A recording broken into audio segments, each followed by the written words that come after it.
Catch them all. Collectables in the marketing ecosystem.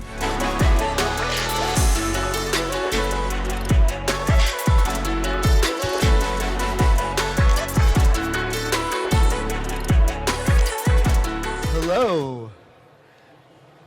So, we're here to talk about how you got to catch them all, collectibles in the marketing ecosystem, specifically understanding how collectibles offer an opportunity for marketers across different verticals, including iGaming, but not limited to.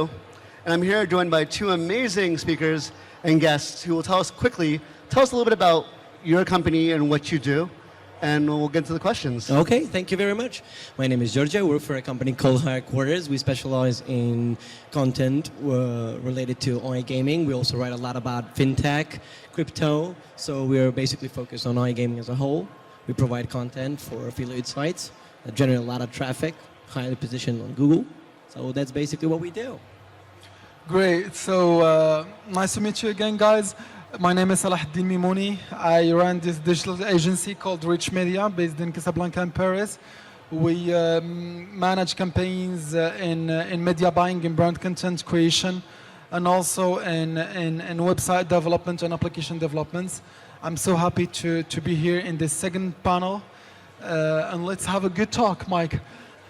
And I'm Mike Prasad. I'm the founder of a company called Tiny Sponsor. We built the only inventory-based inventory marketplace for influencers and creators online, and we're now building our new platform, which is bringing community ownership to creators in Web3 to create a true creator economy called Every Creator.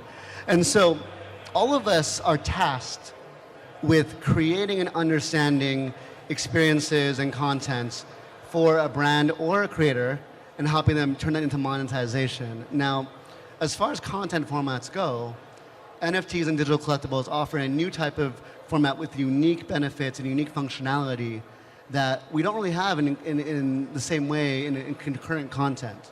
So I know, Djordje, you do a lot when it comes to copywriting and creating the right narrative and the content that has value to your brand clients. Exactly. Does that same approach in understanding narrative and sort of formats, where do you see the opportunity in collectibles as a format, and what is important to the narrative around that format, in your opinion? Absolutely.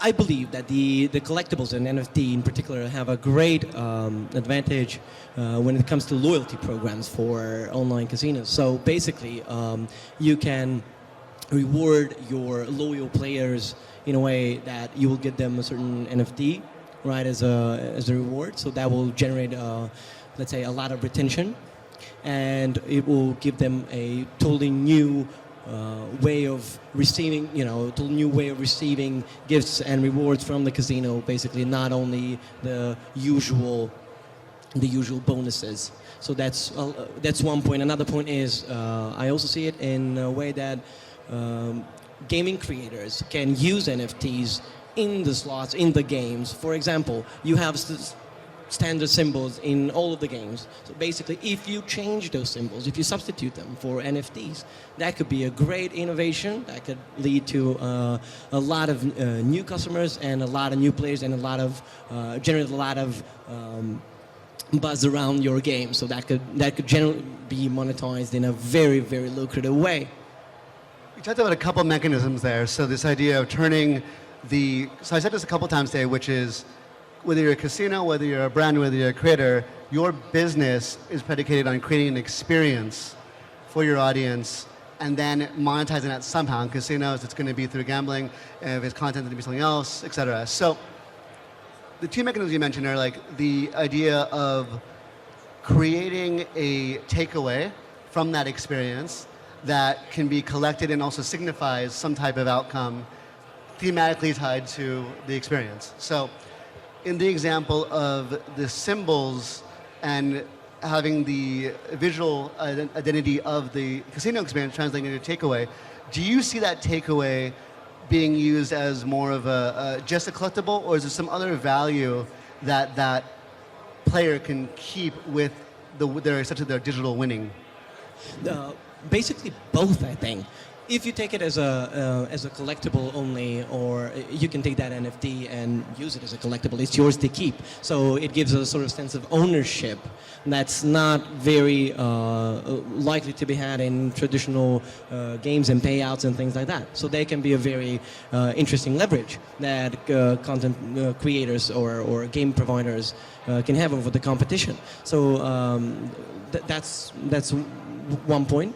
And the other point is, for example, we can diversify that collectibles in a form of if we join them up with VR and the way that the actual industry is developing.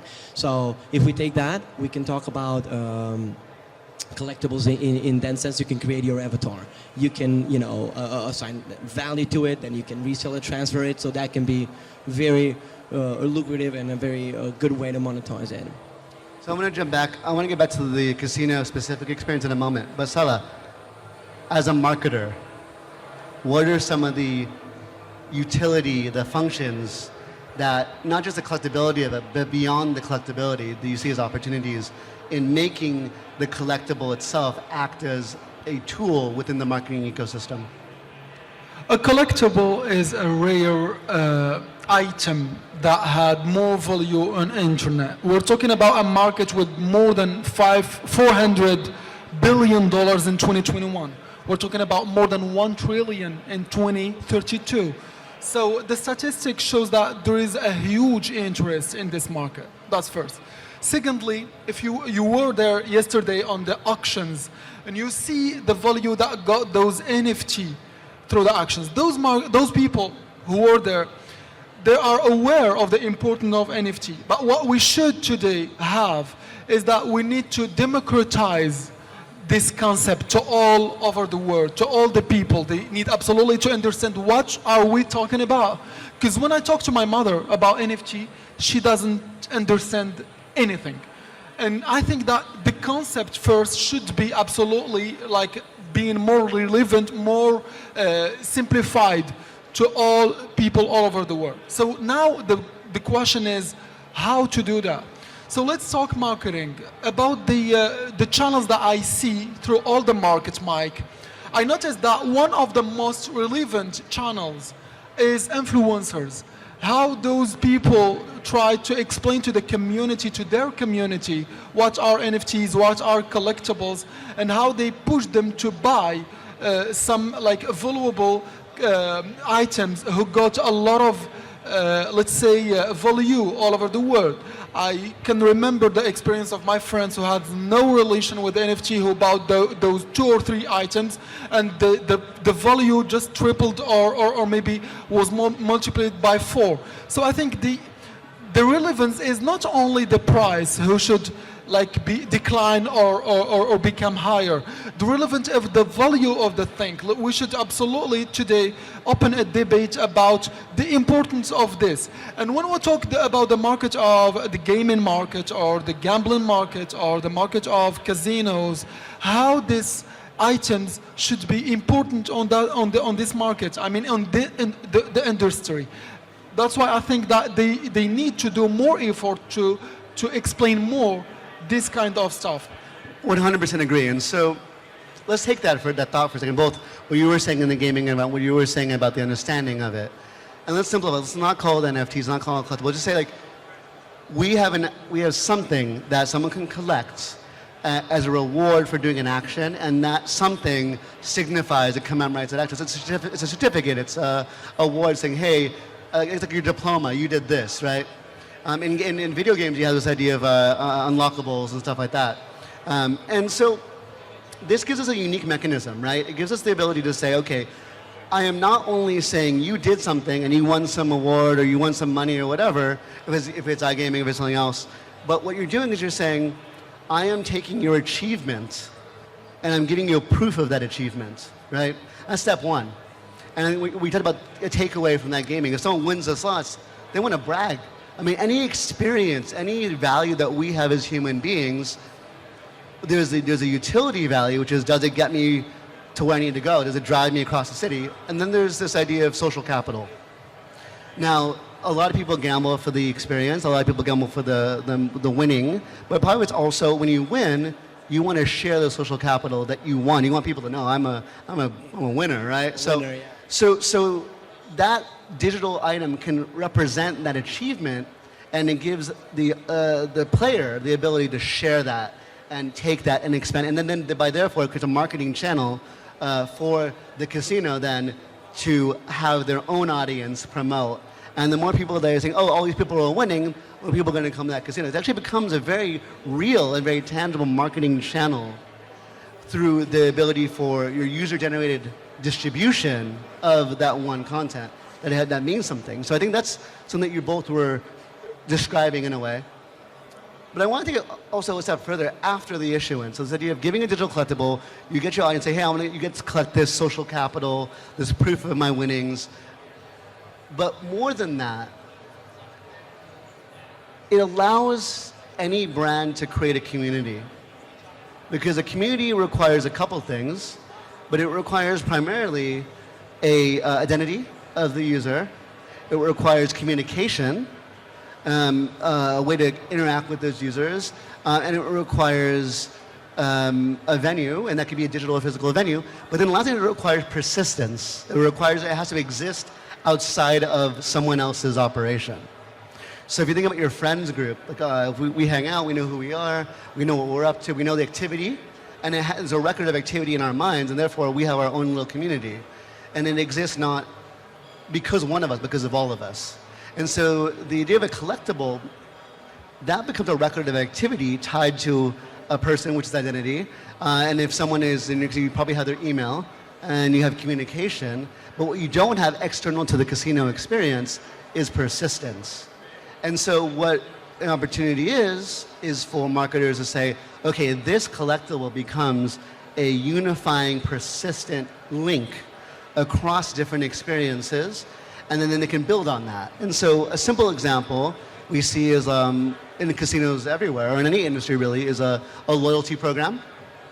A mailing list would be even simpler, but it allows the marketer and the brand to connect with, but it doesn't really reward directly the player, and it doesn't exist outside of their world. And so the opportunity of NFTs as a collectible, as a unique thing, is that it is portable, it is transferable, and you can offer additional benefits as someone collects it, because each collectible becomes a record of activity. And so based on this new idea of saying, okay, it is not only a single collectible, but a series of collectibles issued by a brand or a casino, and me as a player can collect them, and the more I collect, I can get more of something. So what is that something? Well, we can talk about benefits in the gaming. We can talk about bragging rights. We can talk about more content. So given that this opens up an infinite potential of linked and associated experiences external to the brand or the casino, as a marketer, as a content creator, someone who's creating narratives, what are some of the applications that you can see in using these new mechanisms, these utilities of persistent content, record of activity, building benefits, etc. What are some of the ways marketers could use this? Yeah, okay, thank you, Sal. So basically what marketers can do at this point is to take that social presence or those bragging rights that you earn by achieving something and the collectibles, and use it as to develop a marketing strategy that can actually attract and appeal to other users. So if you want to be a part of our group, if you want to be a winner yourself, if you want to get not only the collectibles but the whole experience that these people are having, you need to do this and that. So this is how you promote your any of your bonus programs, for that matter. So it's one of the ways that you can use that collectible in that sense. I want also to add something.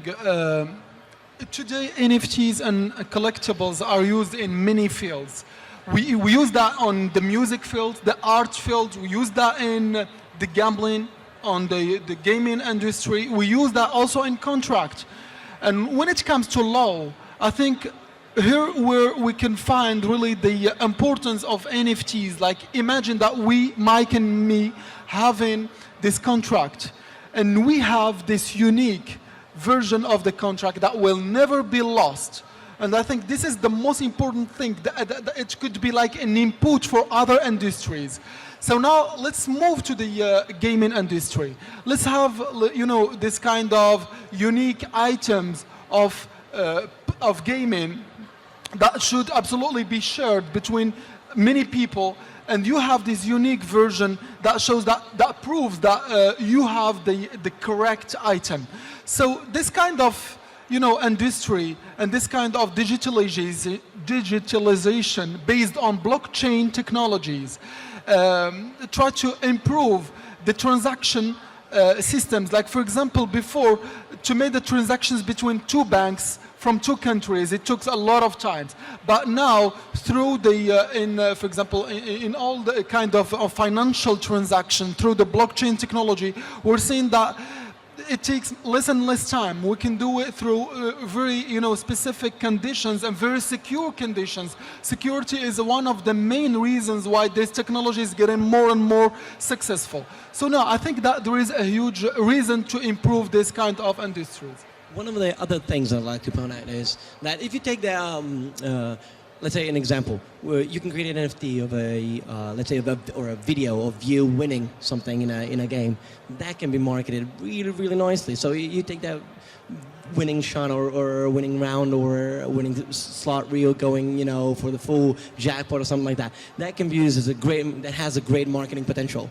So it could create an NFT and, just put it out there through multiple channels of communication and marketing, and then you can appeal to users to actually get a sense of that, get a experience that's something similar. So that's one of the DraftKings did a great job with its marketplace of NFTs with the with the sports memorabilia, things like that. So it is one of the ways that you can create a certain community of not just sports bettors, but also avid sports fans. So if you do that, and if you create your own a community like that, if you have your own casino and it's not only the loyalty rewards from the loyalty program or the whole package, it just create an additional community of winners. And if you promote that through any of the channels, through, as Salah pointed out, through influencers or affiliate marketing or the whole agenda, you're going to have success. Totally agree. I think both of you touched about two key points. One would be this idea of not only extending persistence, but portability is a key one. And then you talked about this, extending the experience. So you're able to take the most exciting parts of an experience and put it out into the world. And that creates distribution with the callback to as a marketing channel, which I think is 100% fascinating. But also, I want to talk about one last thing, which is, what about the other side of it, not the winners, not the achievers, but everybody else? And because we know that the winners are only a fraction of the customer base, and even in a non-casino environments, your main customers, your high-profile heroes, are still a fraction of them. You still have to inspire everybody else. So, to me, there's an opportunity in collectibles in saying collectibles allows understanding the activity of your entire customer base alongside their identity, alongside the communication, which means that you can now own, as a business, you can own your community. And I would argue that historically, there is no, the creator economy is a misnomer. There's no economy around creators. Creator distribution that funds a platform's economy, which really, which Facebook, Instagram, etc., Google, but even that isn't even their economy either, because they're taking a derivative transaction of someone else's e-commerce. So really, it's a physical economy that's being monetized and extended by social platforms, which is being distributed and engaged through creators. And so there is no creator economy, and therefore any brand who has a following, they don't actually own their community because they don't know the activity, they don't have visibility. And I think there's an opportunity for collectibles to milestone the experience of you, whether they win or not. You play enough times, you spin the wheel enough times, I want to know that you're probably one of my most valuable customers because you're spending. And I should reward you, whether or not through a winning, but maybe there's other benefits. The more I collect, the more I play, the more I unlock better access. And so and maybe I played and I won a lot, and then at the end of my career, I'm like, I gotta go raise my kids or whatever. But now I've accumulated access that I should be able to sell. And so that portability is a factor. I think all these mechanics open up so many opportunities in the marketing ecosystem, not just for the winners, not just for the one-off achievements, but actually as a baseline marketing tool, a baseline business tool for every company, not just casinos, but every brand as a whole. So with that, we got 30 seconds left. Closing comments, insights. What do you think is the future of collectibles in the marketing ecosystem? What do you think the biggest players or the biggest insight you can provide right now? For me, it will be the metaverse and the VR technology and creating the avatars that you will be one day able to sell and then transfer to another person once you're done. You want to raise your kids, you want to do whatever you want to do. You can just sell your avatar with the whole package, do the whole experience, the whole persona, and then you can, as an NFT and a collectible, you can do that. Of course, in the VR, in the gaming world, when you have the whole new experience with the VR headset, a lot of opportunities for NFTs and collectibles around that, so you can actually build that avatar and create a persona that you like in the digital world. Definitely. Salah. Well, one last word maybe is that e-commerce helped this domain very, very much. We saw that after the pandemic, we saw that people are more and more interested in this field, and I think e-commerce played a big role helping this industry. And I'll close out with, I think that collectibles and marketing ecosystem is not only its own channel, but it is a unifying channel that can unify and create ownership across all of your channels. And on top of that, you can add economics to it that make it work out for everybody. So I think ultimately I would predict that digital collectibles may become marketers and brands' #1 tool to do what they've never been able to do before, which is actually own their community. So thank you both. And thank you very much. Look forward to seeing you more around the conference. Thank you.